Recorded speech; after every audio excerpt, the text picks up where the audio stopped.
大家好，我是王狗。今天呢，我就想要跟大家讨论一个我觉得非常扑朔迷离的悬案。这个悬案呢，里面的每一个疑点，全部都看似可以有合理的解释，但是又有点不太寻常。甚至呢，连苏俄的政府最后给这个悬案下的一个结论：超自然神秘力量导致的，就可以知道这个悬案其实非常的扑朔迷离的。今天来跟大家讲这整个悬案的经过，或许你们可以成为这50年来唯一一个破解这种悬案的人。1959年的1月份呢，有10个经验丰富的登山客，他们决定要去北乌拉尔的奥托尔圣山参加登山滑雪的活动，总高度也才1200多米。对于这群登山经验非常丰富的人来说，是非常的容易的。他们一行10个人就快快乐乐选在1月25号出发。登山口下面的时候呢，有一个队员呢说他身体不舒服，就离开了队伍，跟大家约定说2月10号的时候，我们在伊杰利夫镇会合。后来约定的日期到了，发现奇怪，我的登山队员全部都还没有下来，才觉得事情不太对，所以呢就联络了学校，联络了其他人的家长，大家一起准备要去搜索这个登山队。然后相隔了10天，大家在奥托尔圣山对面的福尔山的山坡下，发现了有一个被人家遗弃的帐篷。重点是那个帐篷的样子是非常的奇怪的。大家可以看到，帐篷就有了一个开口很大的破洞，更重要的是，里面还有一堆重要的装备，就是那一群失踪的登山客。然后呢，帐篷的切口外面有着9个人的脚印，有的是只穿一只鞋，有的甚至连鞋子都没穿，只穿着袜子。方向全部都直指着山坡上面的森林。这个时候，搜救队就开始大规模的搜索。几天之后呢，他们在一个很高大的红杉树下面找到了2具遗体。这2具遗体呢，都只穿着一件内裤，连鞋子也没有。树的底下呢，还有生过火的痕迹，树上也有好几个被折断的木头。接着隔天呢，搜救队们又在那棵雪杉树往回帐篷的地方发现3具遗体。这3具遗体呢，恰好都是排成一直线的，全部的动作都是往帐篷爬回去的这个姿势，就是趴在地上这样子，很像是遇到了什么东西，然后紧急的想要赶快爬回去帐篷。这个时候呢，搜救进度已经找到5个人了，把这5个人的尸体拿去法医那边做一个解剖报告。最后他们判断出来的结果，这5个人呢，应该是因为失温所以过世的。日子一天一天在过，时间到了4、5月的时候，大雪初融，就有人发现了另外4个队员的踪迹。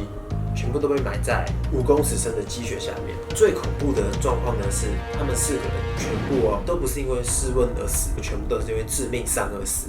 2个人的肋骨几乎全部断裂。这个状况至少是被时速80公里以上的汽车撞到才有可能这么严重。重点是这2个队员的眼睛跟舌头也全部都不见。另外2具尸体呢，其中一个是头骨完全的变形扭曲，另外一个是大腿骨被碎成3段。更诡异的呢是，这4个人基本上没有什么肌肉撕裂伤，很像是从里面被折断的这种感觉。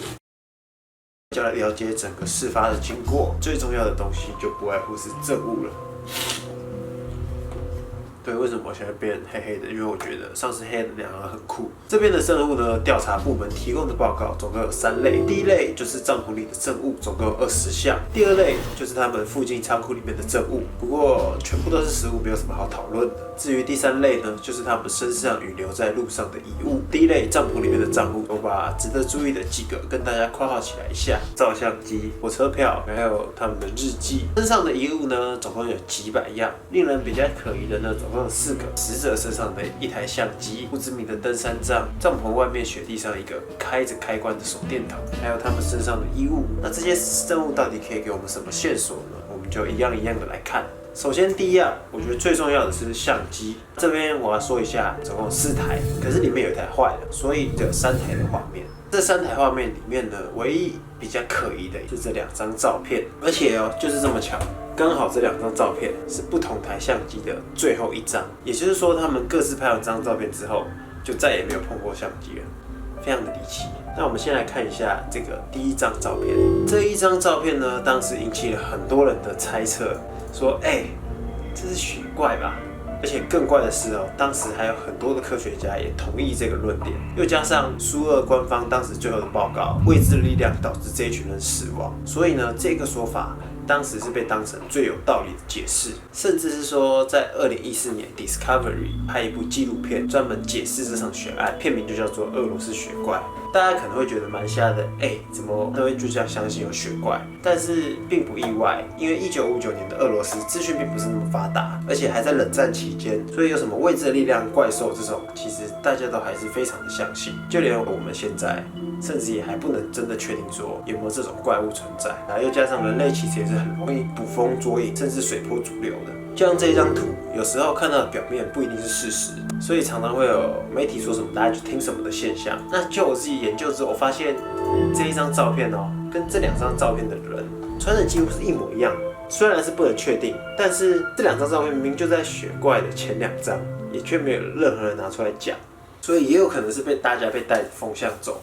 而且题外话一下，雪怪到底他们吃什么？还有夏天的时候他们去哪了？所以这个论点我自己是觉得不成立的。再来呢，我们看第2张照片，这张照片是另外一台相机的最后一张照片，很明显嘛，可以猜到当时的背景大概是夜晚，因为照片中有数个非常亮的点，白天不可能会拍这种效果。而且当时的旧式相机呢是要先上旋，然后再把快门释放。那他拍的这么模糊，其实也间接说明了一点，他拍摄的状态是非常的紧急的，感觉是上了旋之后来不及释放快门，就赶快的逃跑。这张照片呢，就让俄罗斯当时的警方想到2月1号的当晚，其实也有另外一组登山客来报案说，那一座山头有一个发亮的橘光在降落。后来有证实说，那个光芒是R7弹道飞弹的光芒，而且现场也有大量的金属碎片，所以也有人判断说他们是被炸死。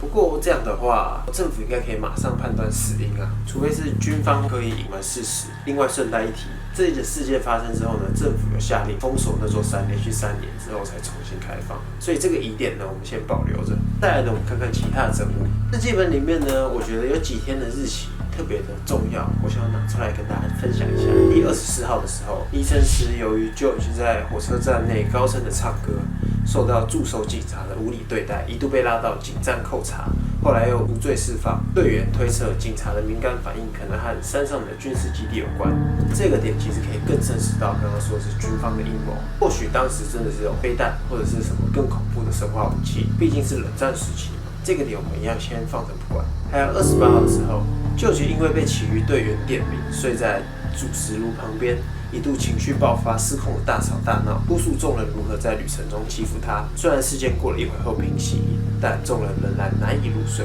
这一行日记呢，就点出了这一切会不会是团员之间的预谋犯案？这里就比较复杂了。我想要先跟你们介绍一下每一个人的关系。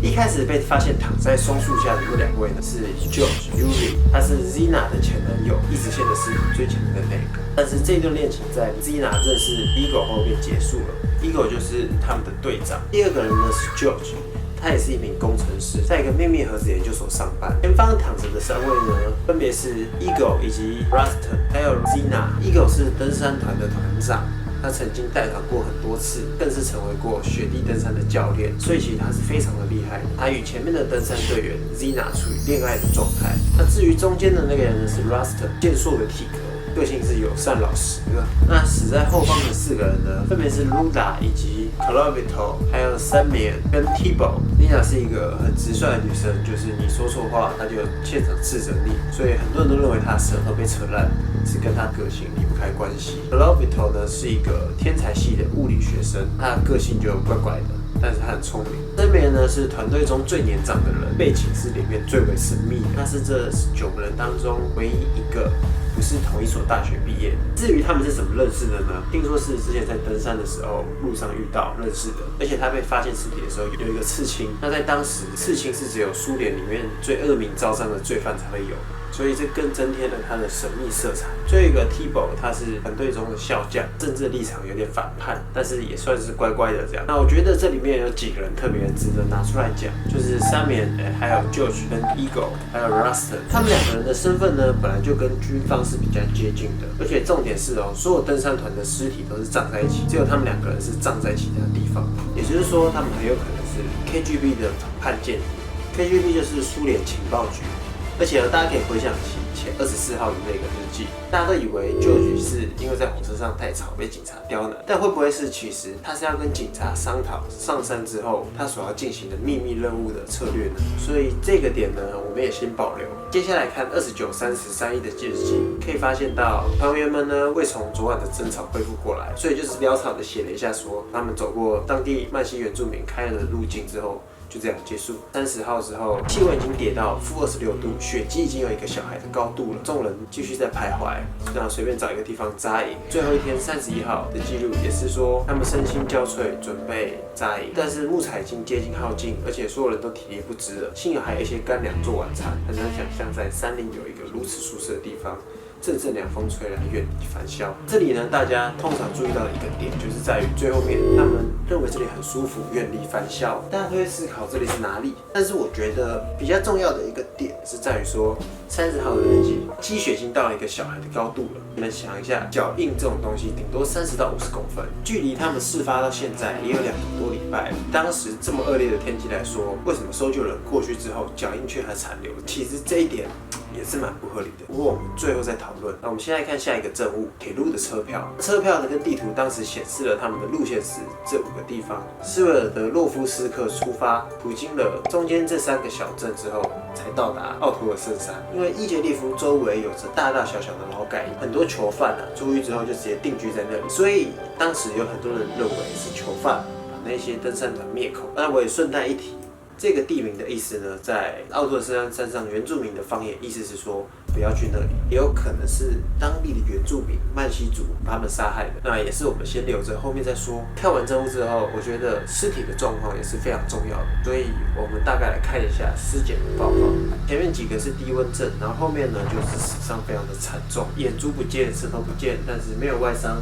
基本上都是骨折什么的。尸检报告唯一想要提的就是衣服上的辐射物，因为我们都知道辐射物分成电磁波、粒子、深辐射跟重力波。法医当时就研究出来说，他们衣服上的辐射是大气中的辐射，就把这些人的辐射物拿去用洗涤的方式检查，意外的发现这些大量的辐射明显是由贝塔粒子的放射性污染所造成的，因为显示出来是由钾40的周转造成的。那其实钾40这个辐射粒子，我们人体里面本来就有，新闻不是有低钠盐也还有钾40，甚至是你吃的香蕉也有。虽然每个人都有，但是为什么他们身上却这么的高量呢？其实这也就说明了这些尸体可能因为莫名的原因而产生了一些异变。